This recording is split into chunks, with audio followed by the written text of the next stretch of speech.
Start. परिच्छेद. प्रदूषण ही कोणत्याच देशासाठी नवी समस्या नाही. आजपर्यंत अनेक अहवाल, आकडेवारी समोर येऊनसुद्धा प्रदूषणाच्या प्रमाणात अपेक्षित घट दिसत नाही. नुकत्याच आलेल्या एका अहवालानुसार 2023 हे सर्वात उष्ण वर्ष होते. या अहवालामधील अनेक पैलू 2023 मधील वेगवेगळ्या पर्यावरणीय संकटांविषयी सांगतात. गेल्या वर्षभरात जीवाश्म इंधन जाळण्याचे तसेच हरितगृह वायू उत्सर्जनाचे प्रमाण सर्वात जास्त होते. जागतिक हवामान संघटनेने दिलेल्या अहवालानुसार जगाच्या विविध भागांमध्ये उष्ण आणि कोरडे हवामान आणणारा एल निनो पॅटर्न परत आला आहे. गेल्या दशकात जागतिक सरासरी तापमान औद्योगिक पूर्व पातळीपेक्षा 1.2 अंश सेल्सिअस जास्त आहे. 2023 मध्ये ते 1.4 अंश अधिक होते. ग्रीनहाऊस गॅसची पातळी प्रचंड वाढली आहे. समुद्राची पातळीसुद्धा वाढली आहे. अंटार्क्टिकामधील बर्फाच्या पर्वतांचे प्रमाण घसरले आहे, कारण उष्णतेमुळे हे पर्वत वितळायच्या मार्गावर आहेत.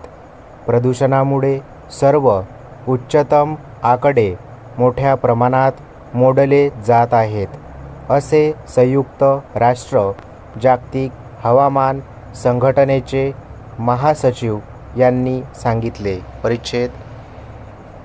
आता नव्या वर्षामध्ये या विक्रमी तापमानाकडे दुर्लक्ष करणे वेडेपणाचे ठरणार आहे.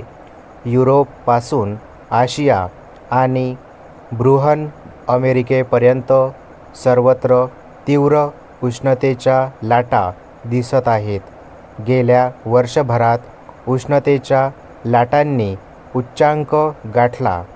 गेल्या वर्षी फेब्रुवारी आणि मार्चमध्ये अनुभवायला मिळालेले 5 आठवड्यापेक्षा जास्त काळ घोंघावलेले उष्णकटिबंधीय हे चक्रीवादळ हिंदी महासागर ओलांडणारे तसेच सर्वात जास्त काळ टिकणारे चक्रीवादळ बनले.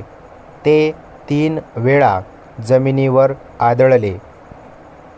त्यामुळे तीव्र पाऊस, पूर आणि भूस्खलन झाले. सप्टेंबरमध्ये डॅनियल चक्रीवादळामुळे ग्रीस, बल्गेरिया आणि तुर्कीमध्ये मोठ्या प्रमाणात पूर आला होता.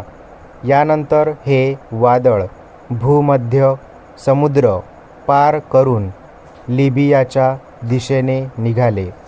तिथे त्याचा सर्वात जास्त तडाखा बसला.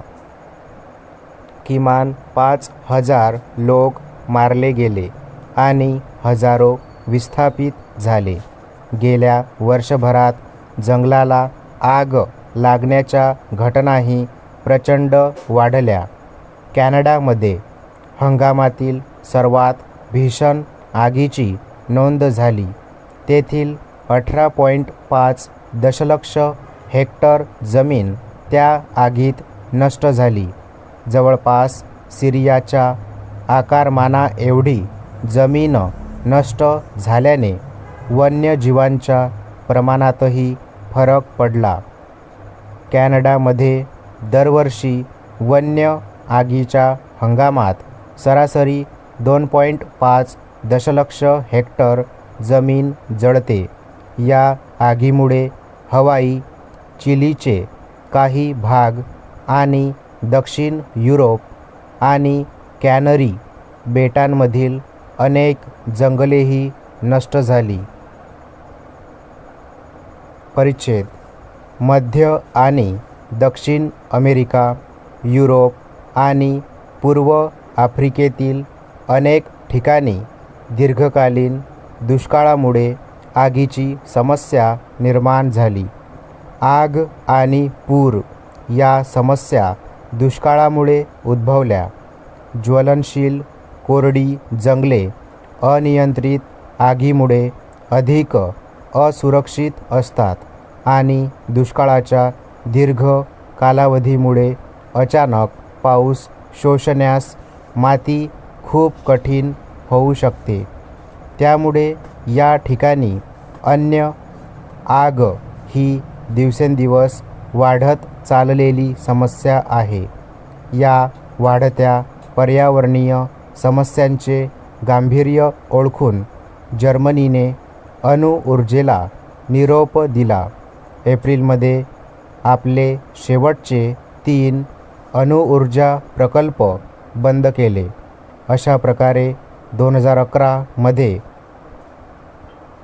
माजी चान्सलर यांनी घेतलेला ठराव अखेर पूर्ण झाला. अणु कचऱ्याची समस्या कायम असली तरी पर्यावरण कार्यकर्त्यांनी या निर्णयाचे स्वागत केले. परंतु जर्मनीतील वकिली करणाऱ्या पक्षांनी अणुऊर्जेचा त्याग करण्याच्या सरकारच्या निर्णयावर टीका केली. ऊर्जा संकटामुळे कोळशावर आधारित वीज निर्मितीमध्ये तीव्र वाढ झाल्याचे त्यांचे म्हणणे पडले. परिच्छेद डिसेंबरमध्ये COP28 या हवामान परिषदेत 120हून अधिक देशांनी 2030 पर्यंत जगातील स्थापित अक्षय ऊर्जा क्षमता तिप्पट करण्याचे वचन दिले. फ्रान्स, अमेरिका आणि जपानसह 20 देशांनीही आपल्या हवामान उद्दिष्टांपर्यंत पोहोचण्यासाठी 2050 पर्यंत अणुऊर्जा उत्पादन वाढवण्याबाबत घोषणा केली. संयुक्त अरब अमिराती या तेल आणि वायूने समृद्ध देशाने संयुक्त राष्ट्रांच्या या वार्षिक हवामान परिषदेचे आयोजन केले होते. त्याचे अध्यक्ष देशाचे सुलतान अल जाबेर होते, जे एका मोठ्या तेल कंपनीचे मालक देखील आहेत. अनेक लोकांच्या दृष्टीने या दोन्ही वादग्रस्त निवडी होत्या. अर्थात अनेक विरोधाभास असूनही चर्चा सकारात्मक पद्धतीने सुरू झाली. हवामान आपत्तीमुळे उद्ध्वस्त झालेल्या देशांची भरपाई करण्यासाठी नुकसान निधीची स्थापना करण्यात आली. हवामान बदलामध्ये गरीब देशांची भूमिका अनेकदा नगण्य राहिली आहे, परंतु त्यांना सर्वाधिक त्रास सहन करावा लागतो ही वस्तुस्थिती आहे. परिषदेच्या अखेरीस 700 दशलक्ष निधीमध्ये जमा केले गेले. मात्र ही रक्कम अपेक्षेपेक्षा खूपच कमी आहे. हवामान तज्ज्ञांच्या अंदाजानुसार 2030 पर्यंत दरवर्षी 150 ते 400 अब्ज डॉलर्सची रक्कम निधीमध्ये ठेवावी लागेल. अनेक दिवसांच्या विचारमंथनानंतर जागतिक नेते जीवाश्म इंधनापासून दूर असलेल्या संक्रमणाबाबत सहमत होऊ शकले. करारामध्ये प्रथमच अशी संज्ञा दिसून आली.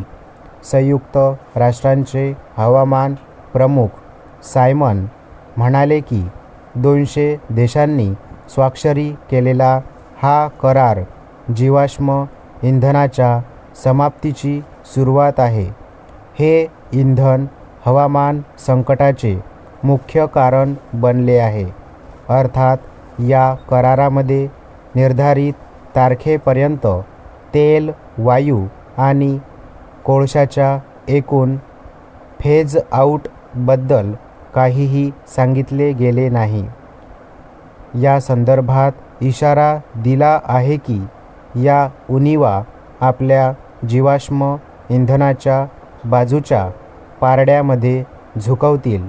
त्यामुळे हवामानाच्या वाढत्या संकटापासून लोकांचे संरक्षण करण्याची आपली क्षमता गमावली जाईल.